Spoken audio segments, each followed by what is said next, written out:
Okay. Okay, so here's a math joke for you. What do you call a snake that's exactly 3.14 meters long? A python. And then I got this new sweater, and every time I put it on, it just had so much static electricity. So I took it back to the store that I bought it from, and they gave me a new one, no charge.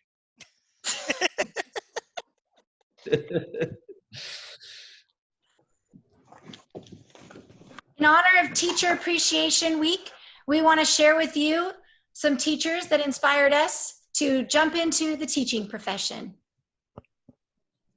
So this is something that's kind of a twist on it. Usually it's somebody that really inspired you, pushed you, made you want to do what they were doing, and because they were so inspiring. Unfortunately, I had some teachers early on that actually made me afraid to go to school. And so I always thought that we should have teachers that were really kind and nurturing and loving. And at a young age, I knew that I wanted to go into teaching because I wanted to be that teacher that made kids feel good about coming to school and wanting to be there. And so I continued to get my education and actually taught preschool, little kids, thinking that I could set the stage and actually play with them and make education fun. And then went on into elementary school, continuing to do that. And then who knew that middle school kids could be so fun too? So it was more of kind of the opposite of, I really wanted to be able to continue to turn things around in the classroom and just have fun and learn while we're doing it. So that's why I got into it. I wanted to be a teacher because of my middle school teacher. She's a history teacher, surprising. And I was having a really hard time getting used to being in 7th grade. Like, I had to go on medication for anxiety. I was getting bullied, and it was just a really rough time. And I had a teacher who every day would greet me with a smile and ask how I was doing. And then in 8th grade, she taught 8th grade history, and she had me requested to be in her class for a 2nd year. And just the bond I made with her is like, I want to do that with other kids. I want to, come alongside them and help them out during this really stressful and weird time of middle school. Mine, well, all through school, I always loved being kind of not like the teacher's pet. I would always come in at lunch and love grading things and all the stuff they'd always have me do. I always thought that was fun, but I never thought I was going to be a teacher. I always, because I was obsessed with dolphins, wanted to be a dolphin trainer. So when I got out and was starting into, I went to community college first, and I just started taking basic classes, and I realized all of the math and science I had to take for, to be like a marine biologist. And quickly things changed, and I thought, like, if I got to do all of this math and science, this is not my thing. That's not good for me. And so while I was doing that, my teacher actually taught in Palmdale. I mean, my aunt taught in Palmdale, and she was a teacher in 3rd grade. And I would go to her class and just help her out while I was there. I'd moved back home. And I just loved her interaction with the kids. It was so funny. I always, in my head, like when I was in school, it was kind of boring. It was okay, but I never had like really fun, dynamic teachers. But watching her with these kids, their eyes like lit up, and they were so fun, the banter they had back and forth. And I was like, and so I asked her, I said, do you think I could teach a lesson? And so she's like, okay, so here's the book, come up with the lesson you want to teach. And, on Friday you can do it. And I was so excited, and it was just so much fun. They would laugh at me, and I thought, whoa, this is cool. And I would like go back, and I just left with like such a cool feeling. And I thought, maybe this is something I should be doing, because I loved it. And everything changed, and I went into teaching after that. So for me, the one teacher that I always remember is Mrs. Jager, 4th grade. She was my very first teacher. See, I'm going to start tearing up right now. She was my very first teacher here in the United States. I knew no English, nothing. So she was so kind and so loving and so welcoming, but she spoke Spanish, but she never spoke it to me. And she said, if there's an emergency, you'll know about it. Don't worry. And, she became a family friend. And I never really thought about going into teaching, but I just remembered her nurturing spirit and how caring she was, and how the interaction maintained, they asked me to speak at her funeral and all kinds of stuff. And so she just stayed in my mind and in my heart. And I was actually studying to be a school psychologist. I'm so glad I didn't do it. No offense, Jeff. They pulled me out. I was an intern, and they said, we have an emergency, a teacher, you need to go cover a classroom. We need you there. I thought, I can't teach. I can't do this, but okay, I'll go stand there and watch the class. And there's this little boy, it was first grade, and there's this little boy, and they had said, there's something with him. We don't think he really knows what's going on, so just ignore him. This was 20 years ago. And I thought, oh my gosh, okay, I'm there, and I'm after a couple of weeks now, I've been in there for a couple of weeks, and I find out he can't read because he can't see. And I'm thinking, oh my gosh, so I'm getting goosebumps. I'm thinking, oh my gosh, his whole time he hasn't been able to see. And so all I did was, if I brought the paper closer to him and he was able to see it and he's doing the work and he's asking me what the letters are. And then I thought, this is what I want to do. I would rather be here and try to fix things before they become a huge problem and they need to go see the psychologist than be the psychologist. So that's what started my teaching over 20 years ago. And I wouldn't do anything else. I didn't start being, going into education, although I'd always loved school and figured, okay, I'll grow up and be a teacher. But then I grew up and got married and had a kid and another kid and another kid and another kid. Yeah, like you, Michelle. And so I just stayed home and did the mom thing, and I loved doing that. And I had 2 boys and 2 girls, and my boys struggled with school, not so much intellectually, but just with behavior. And I remember that there were certain teachers who either were almost deliberately trying to destroy them, or the ones who were trying to save them. And when my youngest was in 8th grade, and I could see kind of the end of the train about to sail, wait, trains don't sail, bad metaphor. But I thought, well, what am I going to do with the rest of my life? And I thought that what I wanted to do is be that teacher who believed in the kid that nobody believed in. That's harder than I thought it was going to be. But I don't give up. So what made me interested in teaching actually started in middle school. I had a teacher for my gifted language arts class, and his name was Mr. Wagstaff, and he also taught yearbook. And he was this Technicolor band, really tall guy who was just so quirky that everybody listened because he was unpredictable. You never knew what he was going to say. He nicknamed me Minnie Mouse. And on all of our passes, because I was 4'11" and only weighed like 75 pounds, even as an 8th grader. So I was teeny tiny, and he nicknamed me Minnie Mouse. And he would write on all of our passes our nicknames. No paper, no nothing ever had your real name on it. Everybody had a nickname. And when we had substitute teachers, he would have us salute this cosmic tomato that hung from the ceiling in his classroom. And he full on believed in the cosmic tomato. And he would tell us all these crazy stories about it. And this was our cosmic tomato salute. And so when we had substitutes, we were all supposed to stand in a really straight line like this. And we weren't allowed to speak, and it would freak out the substitutes because no one would speak and you'd all just be standing there.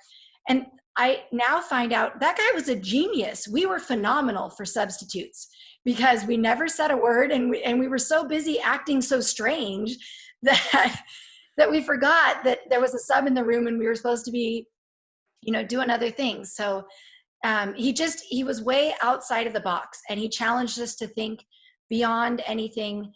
We were writing every single day. We started out with just write 50 words on this topic. And by the end, we were writing 1,500 word essays a day by the end of the year. And my favorite one was about, the topic was, what is time? How do you know if you're in the past, present, or the future? Mm. Let you think about that one for a minute. Mm.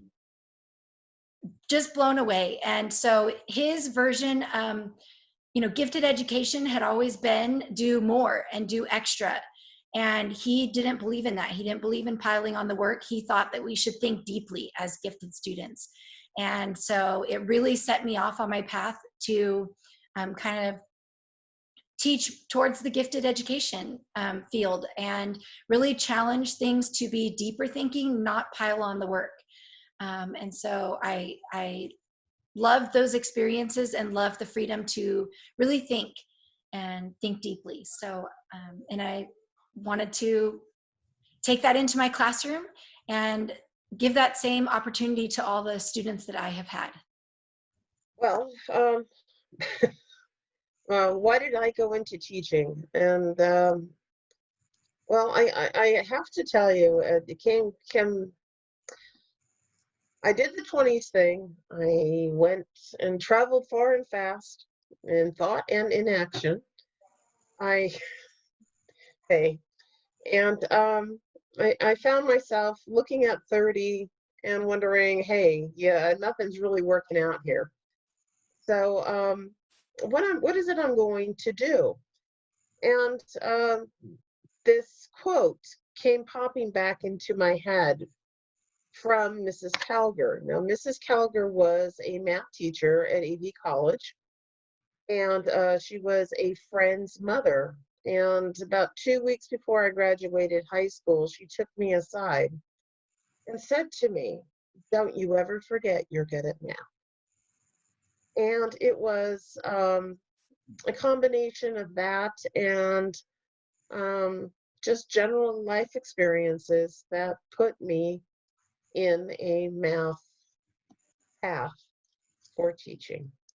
Well, I had, until I stepped into a classroom for the first time as a teacher, I had no idea I would ever be a classroom teacher, right? Seriously. But my path started back when I was junior high, and my students know about this already, but when I got to see the real Smokey Bear in Washington in the National Zoo, and they had the Junior Forest Ranger program, and I decided to join that and decided I was going to be a forest ranger. And I think I had this idea that, well, I know that taking care of nature is a good thing because I love nature and I want other people to know that. And I really couldn't verbalize that at the time, but that's, I think, where I was. Then I got sort of like Liz, I was sidetracked through my 20s and was waiting tables and decided, well, I want to do something other than wait tables the rest of my life. And I went back to school and got into basically nature study kinds of things. And the teacher that inspired me the most was my advisor at Ohio, Dr. Shepard, and an amazing man. And he loved to learn and he loved to teach, but he also loved to have fun. And he was just is a fun-loving guy. He's still alive. I think that inspired me, and I ended up in environmental education, which is just a fun field. It doesn't pay very well, but it's a really, really fun field.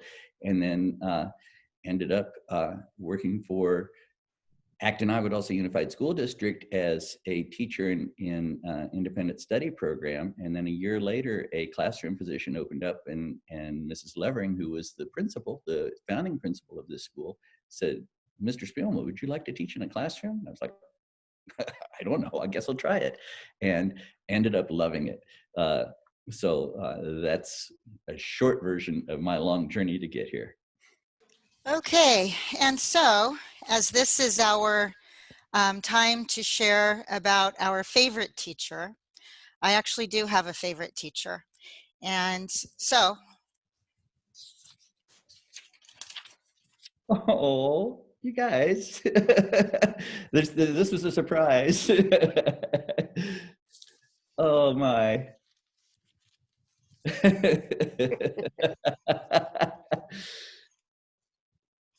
So what this is Mr. tie-dye and me feeling green because you're leaving. Aw. I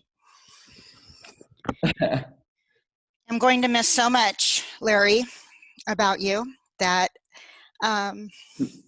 Larry, I never knew how important you were to me until I knew that you were going to leave. And your jokes and your love and your honesty and integrity throughout the years, I've just grown to, it's just somebody that's there all the time. And I think I've really taken you for granted, not realizing how special of a person you are. And now I realize that there's going to be a huge hole to fill, and we never will, because you are one in a million, and we will never find anybody that will be Captain Tie-Dye, my buddy, my partner in crime. And I was looking for my white wig today to put on to be the crazy scientist with you. Just those things that no matter what I put out there, you were always willing and always supportive. It's like, yeah, let's do it.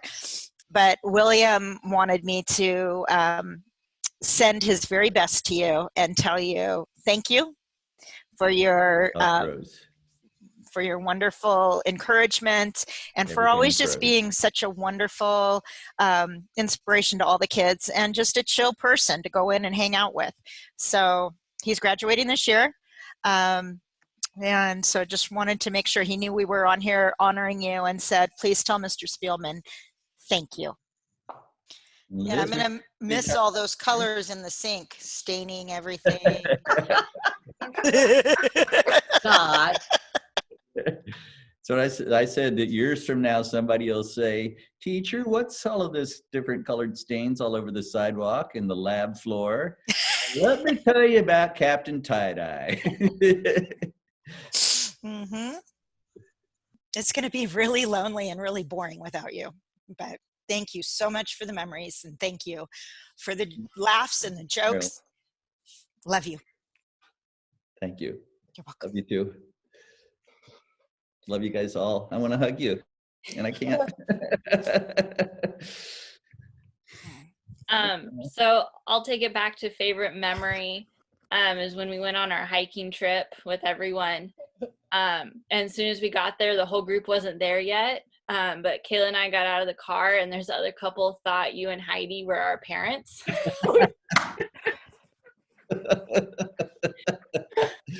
I remember, yes. And we just went along with it because we're like, you know what, it's fine. But that's something I'm gonna miss about you, is like, you've always taken care of me like a dad.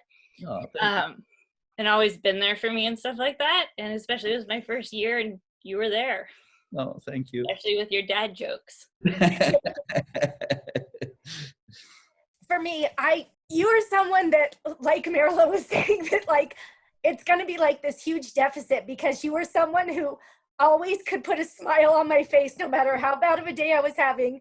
I'd go in there and you have your tie-dye outfit on, you go with your jokes, your laugh, and you can't help but be in a good mood after that. So I'm really going to miss that. And I was thinking back, remember, I think it was the first or the second year where I dressed up as you for Yes. Halloween. And I was so excited to do it. I wanted to do it as a surprise, but everyone's like, I don't know, you might hurt his feelings. I said, no, he wears tie-dye. Like, he's going to appreciate this. But I did tell you, but hopefully I can be proud. But Yes. I mean, truly, we are going to miss you. Like, Thank you, Kate. can't even believe. Thank you. Well, the first time I met you was 13 years ago. It was for back to school night. You were Emily's science teacher. And I sat in your classroom and I thought, oh my gosh, I want to be in this class. This is wanted me to make, first of all, I love science. And so that was like, I was so jealous because I wanted you to be my science teacher. And then you had Nathan and Hannah, and I would love going into your class, and I love working, watching them work on your projects. And then when I began teaching there, you helped me with science questions. Then, we worked on projects together. And then when I forget to work on the project, you would remind me, weren't you supposed to come and, weren't we going to be making bookmarks or something? And I'd be like, oh yeah, okay. Anytime I had a science question, anytime I needed anyone to, bounce ideas off of for science and stuff, you've been there, and it's been great. You made me want to love science again. So gonna definitely miss you. Thank you, Eleanor. Thank you. Oh, Larry, this is going to be hard. You and I go way back. Oh, yeah. And although what I think of, although when you were talking about the trip up into the mountains, that crazy trip was so fun in the craziest possible way. Yeah. And it's like, why didn't we? Oh, yeah, I know why we didn't do it again. It was crazy. But I was crazy once. Oh, wait. What'd they do? They put me in a round. Yeah. Okay. So, but for me, when I start thinking about you not being there next year, and I think about going over in the morning, every morning faithfully, to meet with the little group that prays, and I thought, you're not going to be there. And when I think of, running on over to the Keurig machine and you, and hanging out over a bag of potato chips and a cup of coffee, and just breaking into song at the drop of a hat and making people laugh because we both know that crazy song. There's such a, why will I'm thinking, well, I won't need to go over. You're not going to make me laugh. I think, well, no, there are other people in the building, but without you there, it's just going to be wrong. I'm going to miss you. Thank you, Heidi. Larry, the thing that I'm going to miss the very most is actually my two youngest having you as a teacher. Yeah. They're very bummed. I bet, yes. I am in a way too. I would love to, but. Yeah. So Lexi, what's your favorite? My favorite is the cat came back, and the one where it never stops and it goes on and on. How does it go? Bugs. I hate bugs. They drive me crazy. Crazy? I was crazy once. They put me in the room. Around. They told me to stand in the corner. That really bugged me. Bugs? I hate bugs. They drive me crazy. Crazy? I was crazy once. They put me in a room. Around room. They told me to stand in the corner. That really bugged me. I probably made enemies of some parents over that one. Science Olympiad Yeah. is not going to be the same without you. We got to make tie-dye shirts still Oh, yeah. because our kids stand out from all the other teams, and we have high desert tie-dye pride.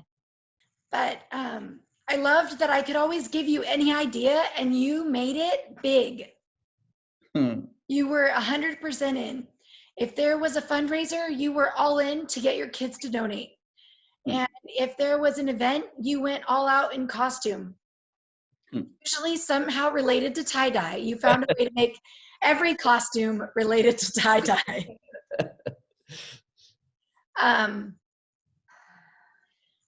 But your laughter, the ways that I couldn't say anything without them being turned into a joke.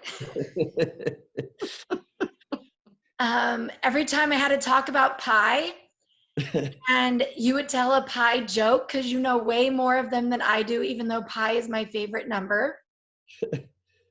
And yes, I do know that pie aren't squared, they're round. Just the quadratic formula song that you came and performed with us with your kids that we'll have to cherish forever. And by the way, that they all still sing at the high school. This is equal to negative b plus or minus the square root of b squared minus 4ac all over 2a. I want to say that impersonating you this year at the talent show was so much fun. But first, we have to start with the scientific method. So feel free to sing along. I have to hold it. We're good. I'm not worried. I can't really. All right, so if you know, sing along, please. So we're going to start with the scientific method. So first, observe and measure well and cite, formulate a question, state a clear hypothesis, make sure that you can test it, run controlled experiments, take a data you collected, draw a clear conclusion from the scientific method.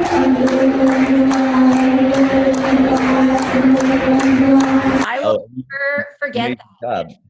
I, had this little tiny moment where I got to just feel like it was like what it must be like for you all the time. Just love life and not have a care in the world and just enjoy. You're amazing, and your love of life is contagious. It absolutely Always up for anything. Doing little Larry. Yep.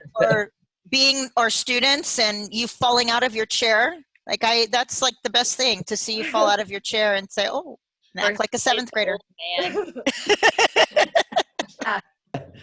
I think at school, whenever I'm in the hallway and then Mr. Speelman always finds something to pick on me with. Yeah. Yeah. It's gonna be the same anymore. Yeah. No way to pick on you anymore. No, and I won't even be there anymore. I know. I'm not sure what any of the miscreants are going to do without you. Miscreant. Yes, and there's a word that they all know because of me. Good job, Larry. Just every single thing about you, you brought out the best in everyone. Thank you, Michelle.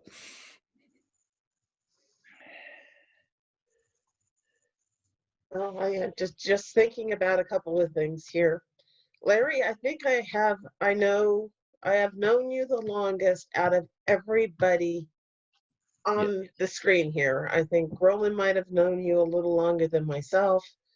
And those people that have actually known you longer generally are no longer teaching. They have retired and moved on.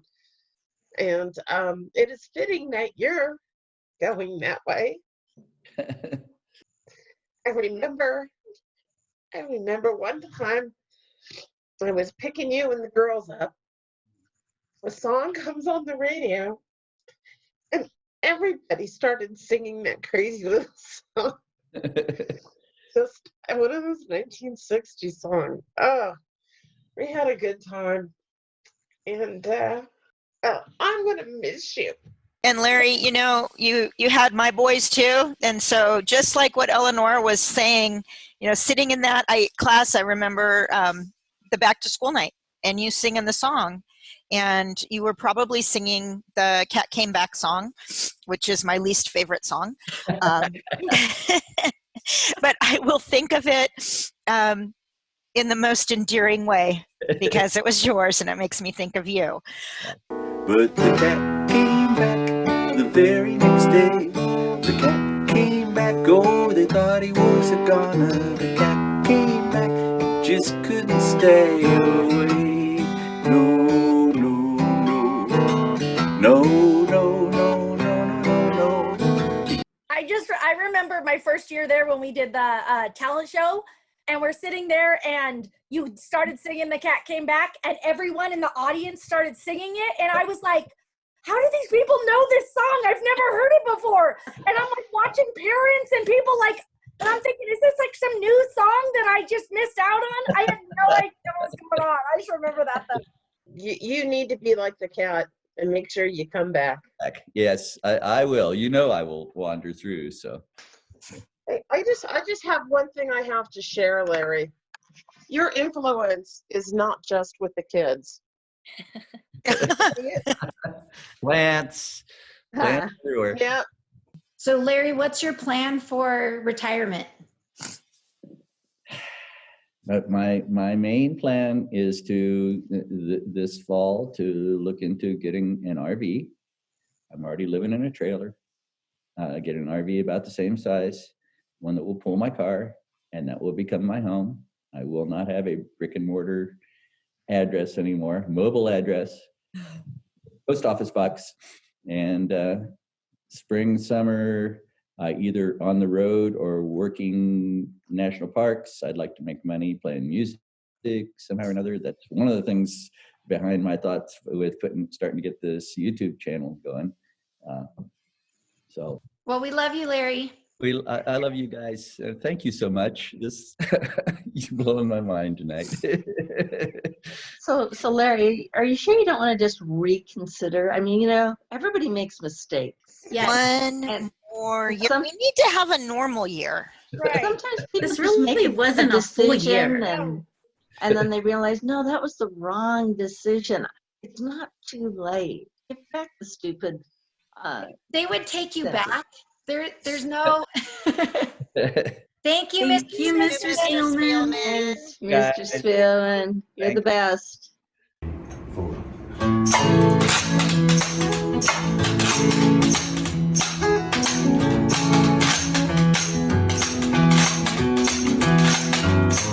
Bye-bye love, bye-bye happiness, hello loneliness, feel like I'm gonna cry. Bye-bye love, bye-bye sweet caress, hello emptiness, feel like I could die. Bye-bye love, bye. There goes my baby, it's on you. She sure looks happy, I sure am too. She was my baby, till he stepped in. Goodbye to romance, my new friend. Bye-bye love, bye-bye happiness, hello loneliness, think I'm gonna cry. Bye-bye love, bye-bye sweet caress, hello loneliness, feel like I could die. Bye-bye my love, bye. I'm through with romance, I'm through with love, I'm through with counting the stars. Here's the reason that I'm so free. My love, baby, through with me. Bye-bye love, bye-bye happiness, hello loneliness, think I don't cry. Bye-bye love, bye-bye caress, hello emptiness, feel like I could die. Bye my love, bye, bye my love, bye, bye my love, bye.